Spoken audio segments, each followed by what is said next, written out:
Welcome everyone. I'm excited to kick off our presentation today with the peak performance strategy for IELTS reading. On this first slide, you'll see the title, and I want to briefly share what we'll be exploring. We'll look at effective strategies to boost your IELTS reading scores, including tips and techniques to help you perform at your best. So, let's get started and make this a productive session. All right, let's take a closer look at what this slide is telling us. First, we see the comparison between academic and general texts. As you progress, you'll notice that texts tend to get harder, especially in academic contexts.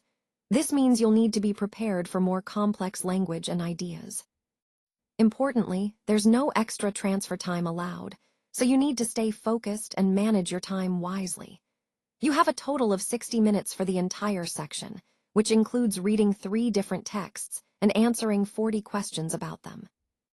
Think of this as a 60-minute sprint.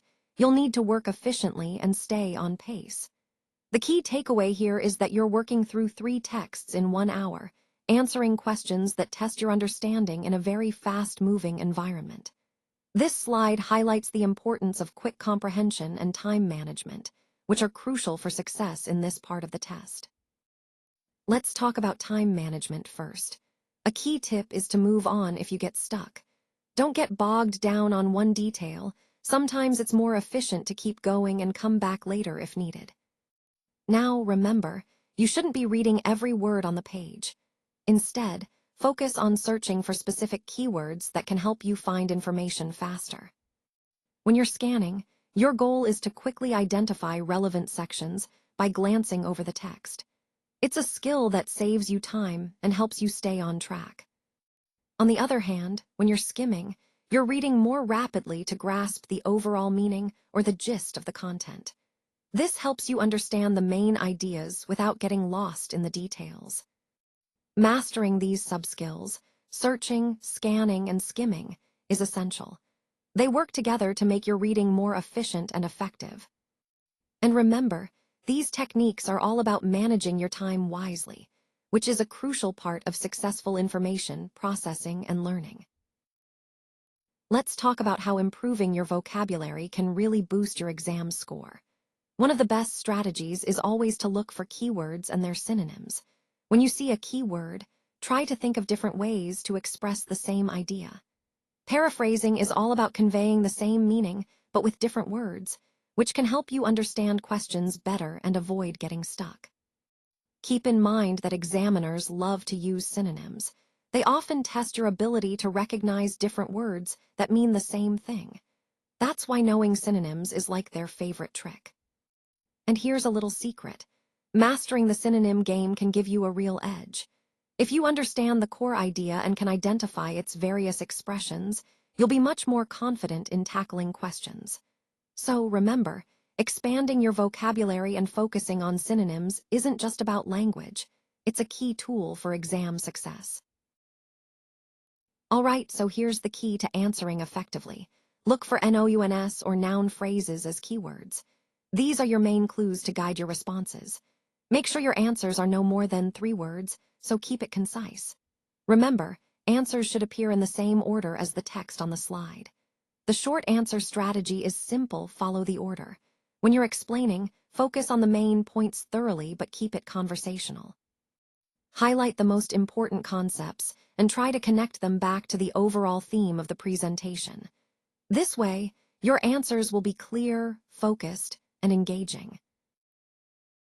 While vocabulary is definitely important, what really makes the biggest difference in achieving top scores on the IELTS reading test is having a sound knowledge of the strategies needed to succeed. It's not just about knowing lots of words, but about understanding how to approach each question type effectively.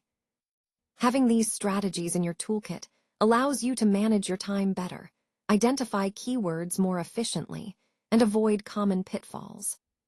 So when we ask, what is the most important factor in achieving peak performance?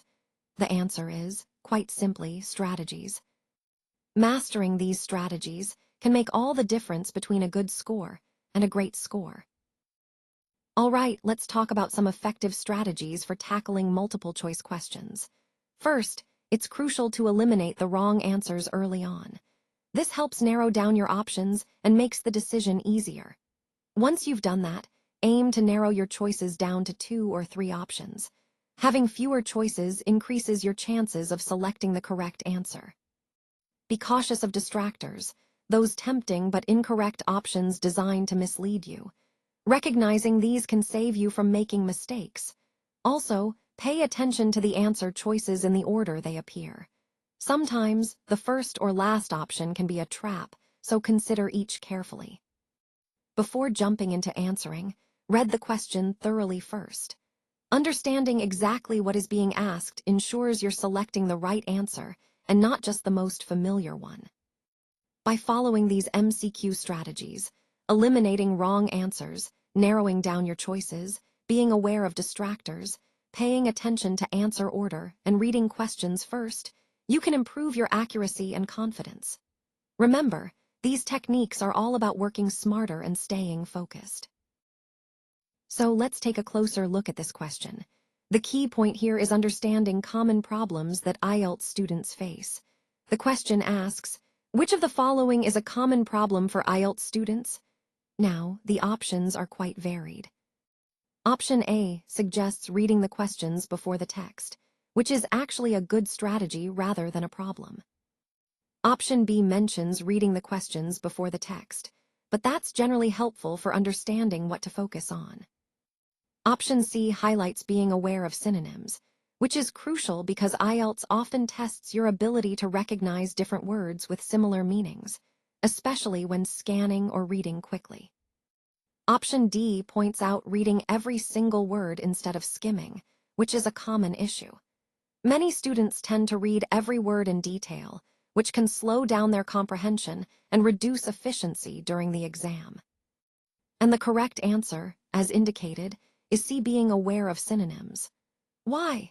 Because recognizing synonyms helps you understand questions and texts more effectively, especially when the wording is different from what you might expect. So the most common problem among IELTS students here is actually D, reading every single word instead of skimming. That's a crucial point because improving your ability to skim and scan can make a significant difference in your overall performance. Remember, the goal is to be efficient and strategic, so knowing what to focus on and how to read quickly is essential. Now let's take a closer look at this TFNG strategy slide. What we're seeing here are different types of responses we might encounter when assessing statements or information. First, we have true, which indicates that the statement agrees with the information given. Then, CONTRADICTS, which shows that the statement conflicts with what's presented in the text. We also see false, meaning the statement is not true according to the material. And finally, not given, which means the information isn't provided in the text at all. This slide is really focused on helping us understand how to categorize statements based on the content. It's a useful tool for critical reading and analysis, especially in assessments or discussions. When we're applying this to the overall theme of the presentation, think of it as a way to develop sharper comprehension skills, being able to quickly determine whether a statement is supported, opposed, or simply not addressed. This approach helps us engage more actively with the material and improves our ability to evaluate information effectively. Let's clarify some common misconceptions about the IELTS reading test. First, regarding the number of questions, the statement that there are 40 questions is actually false. The correct number is 50 questions, so it's a bit more extensive than some might think. Next, there's the idea that the IELTS reading section is the most difficult part of the test. This statement is also false. Many test takers find it challenging, but it's not necessarily the hardest section when compared to other parts like writing or speaking. Finally, for practice, I recommend using true-false not given questions. They're a useful way to develop your skills, but remember, understanding the test structure and question types is key to improving. Overall, knowing these facts helps you set realistic expectations and focus your preparation where it counts. All right, let's look at the final 5 must-dos to really boost your performance. First, always guess. Don't leave questions blank, give it your best shot. Sometimes your best guess can lead you to the right answer, and it keeps you moving forward. Next, don't panic when you're stuck. Staying calm helps you think more clearly and avoid unnecessary stress. Remember, it's okay to take a deep breath and regroup. Third, improve your vocabulary. A richer vocabulary makes understanding and answering questions easier and more accurate. Fourth, read instructions very carefully. Overlooking details can cost you points, so pay close attention to what's being asked.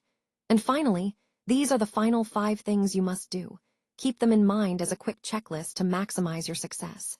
When you connect these strategies to the overall theme of preparation and confidence, you'll see how they work together to help you excel. Start practicing today. The sooner you begin applying these strategies, the better prepared you'll be. First, eliminate distractors. Focus solely on the task at hand and avoid anything that might divert your attention. Next, follow the answer order. Make sure you're answering questions in the sequence they appear, which helps keep your responses organized and clear. Find synonyms and paraphrases. This will help you understand questions more deeply and expand your vocabulary, making your answers more versatile. Scan for specific keywords. Look out for those important words that signal what the question is really asking, so you can tailor your response accordingly. Skim for overall meaning. Sometimes, understanding the general idea is enough to answer correctly, especially when time is tight. Remember, these key strategies are your path to achieving a Band 9. By consistently practicing and integrating these techniques, you'll build confidence and improve your performance. Keep these points in mind, and you'll see how they connect to the overall goal of excelling in your exam.